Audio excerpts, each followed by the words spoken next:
are my top tips for your new puppy or your future new puppy. So tip number one is really important, and that is that puppies need lots of rest and sleep. Puppies who don't get lots of rest and sleep turn into little Tasmanian devils. Puppies without enough sleep will bite more, they will chew more, they will get a little bit more defensive, a bit more highly strung. Puppies need rest, they need sleep. So it's really important to think about the fact that most puppies won't regulate their own tiredness. So you need to think about having regular time slots in every day where your puppy can have a nap.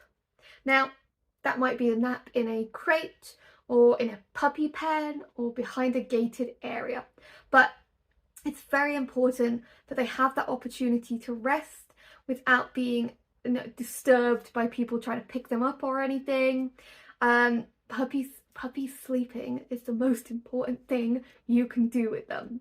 And with that in mind is my next tip, and that is get them into a really good routine where possible, where you can from the start.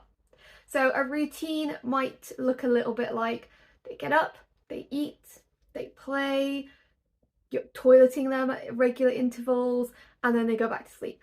And we repeat, and we put this throughout the day. Having a predictable routine will help your puppy feel safe. It will help them understand what's happening next, and that will ultimately help with rest. It will help with house training, and it will help with them generally settling in and feeling more secure and feeling much, much happier.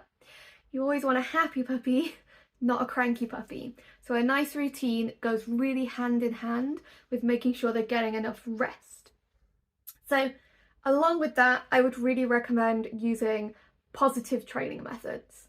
Whippets in particular, all dogs I think, but Whippets in particular are very sensitive, and so we want to train them using rewards.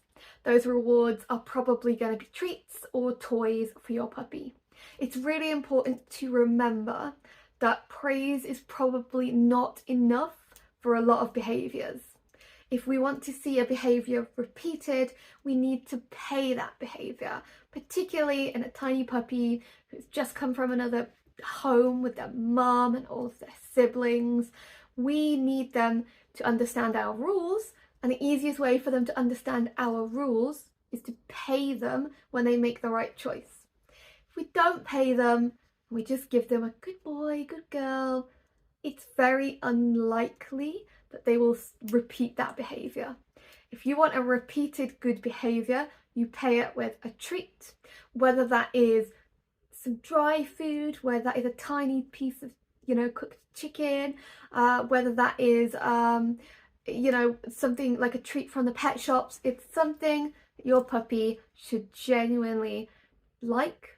And if we pay those behaviours, they'll be more likely to do them. What we don't want to do is shout at them, get mad at them. We don't want to be using aversive or punishment-based training, because that's really likely to have negative side effects.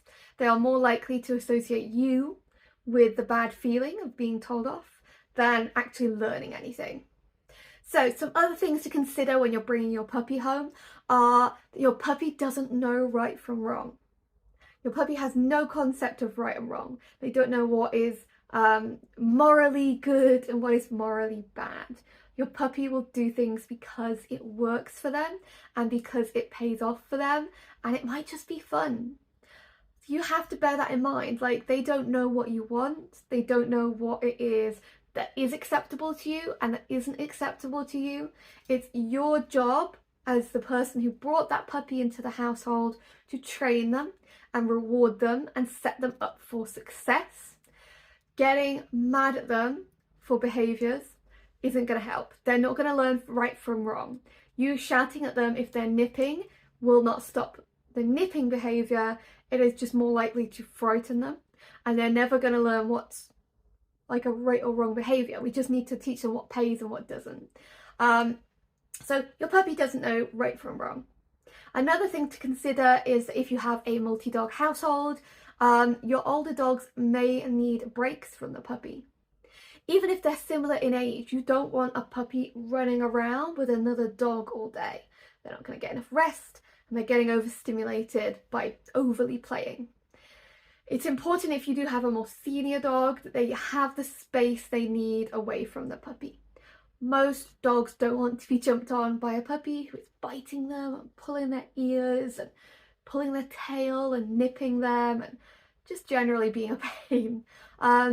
It's not your adult dog's job to teach your puppy, it's not your adult dog's job to be a babysitter.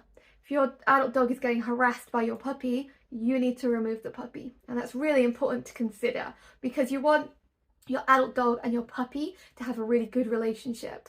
It's important to know your adult dog can tell the puppy off in a reasonable manner for reasonable things, but it shouldn't be that you are just leaving your puppy to constantly jump on your adult dog until your adult dog loses patience. Another really important point of consideration is that prevention is easier than the cure. And this pretty much applies to everything with a puppy. What I mean by this is it's easier to train what you want and it's easier to set them up for success than it is to fix things later. And this applies to training, this applies to socialization, this applies to everything. If you're not sure what to do, you're better off reaching out and getting in touch with a trainer or a behaviorist. Because if there is anything going wrong, trying to just fix it by Googling things is usually very unlikely to help because there's a flurry of mixed opinions. So prevention is easier than the cure could mean reaching out to a trainer or a behaviorist, or it could just be as simple as if you don't want your puppy jumping up at people, start with that in mind. Don't let people encourage your puppy to jump up. You should reward them on the floor. If you want them to learn the right behaviors around meal times, set them up for success with something else to do while you're eating. Don't wait for a problem to pop up. Make sure you're being proactive and you're training them and you're setting them up for success. So these are just a few little tips for your puppy. You want to make sure they're getting lots of sleep, they have a predictable routine, you're using rewards, you're not getting mad at them, they don't know right from wrong. Adult dog might need space, and prevention is easier than the cure. If you need any help with your Whippet or Whippet Mix or Sighthound or any dog, you can get in touch at waggingwhippetwonders@gmail.com, which should be in the description. If you ever need any advice, just give me a shout. I've usually got plenty of videos if you need any support.